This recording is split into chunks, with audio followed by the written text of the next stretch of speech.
daftar gugatan dari seorang pencipta yang karya-karyanya itu ya tidak dihargai, ya, dan ini akhirnya membuat kita mengatakan bahwa komposernya yang salah. Padahal sebenarnya kita sudah membuka ruang untuk melakukan negosiasi, untuk melakukan perundingan, tapi tidak direspon.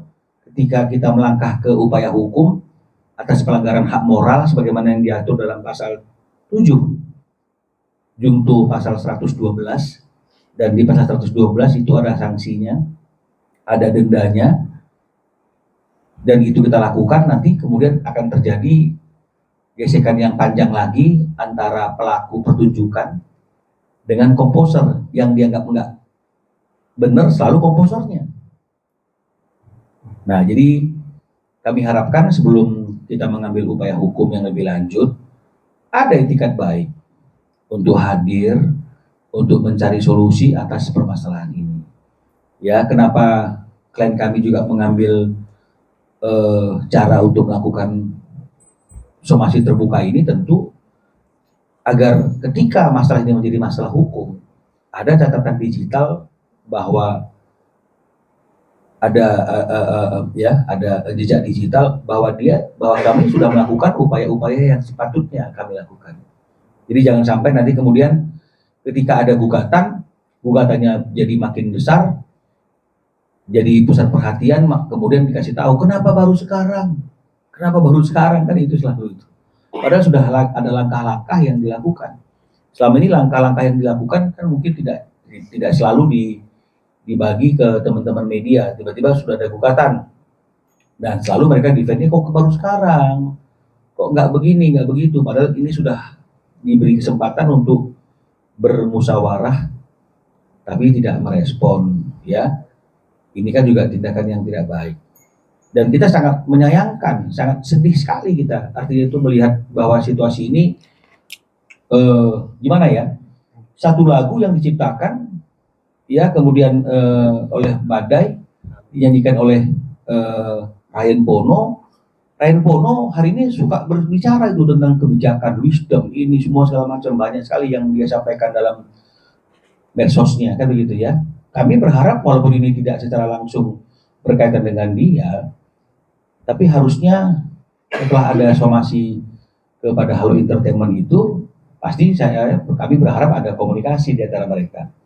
Dan harusnya Ryan memberikan masukan-masukan sebijaksana apa yang dia katakan selama ini dalam beberapa media sosial.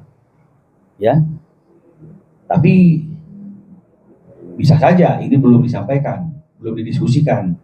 Jadi kami berharap juga dengan langkah yang diambil oleh klien kami ini akan menjadi suatu informasi dan kemudian mungkin juga sampai kepada saudara Ryan Bono. Ya, Ryan Bono cobalah kasih masukan yang bijak gitu. Ya, jangan artinya itu tidak memberikan masukan-masukan yang bijak yang tidak berlandaskan kepada undang-undang. Ya, karena ini bukan lagi masalah performing right. Ini bukan lagi bicara masalah konser, ini bicara terkait dengan masalah hak moral yang tidak boleh dihapus, tidak boleh diubah, tidak boleh dirusak. Kata siapa? Kata pasal 7 Undang-Undang Hak Cipta. Karena itu juga selain hak moral itu berkaitan dengan masalah nama si penciptanya, tapi juga seperti ini juga berimplementasi kepada hak ekonomi. Bagaimana hak ekonominya akan masuk ke Badai kalau kemudian ditulisnya aja bukan nama Badai? Ya, boleh kan kita berduga, patut diduga, ini kalau patut diduga kan udah menghormati ajas presumption of innocence. Tidak boleh dong patut menduga. Ada orang yang diuntungkan atas hak ekonomi atau royalti ini yang mungkin namanya ditulis, yang seharusnya tidak ditulis. Dan biasanya ini semua pelaku pertunjukan atau penyanyi itu pasti dia akan juga melihat, memantau, mengawasi pergerakan lagunya di digital content, pasti ya. Mana ada tuh penyanyi yang tidak coba lihat udah bagaimana nih viewernya lagu saya ini, bagaimana respon pasar, pasti nengok-nengok. Pasti nggak mungkin juga nggak ngecek. Jadi harusnya tahu lah ya patut diduga tahu lah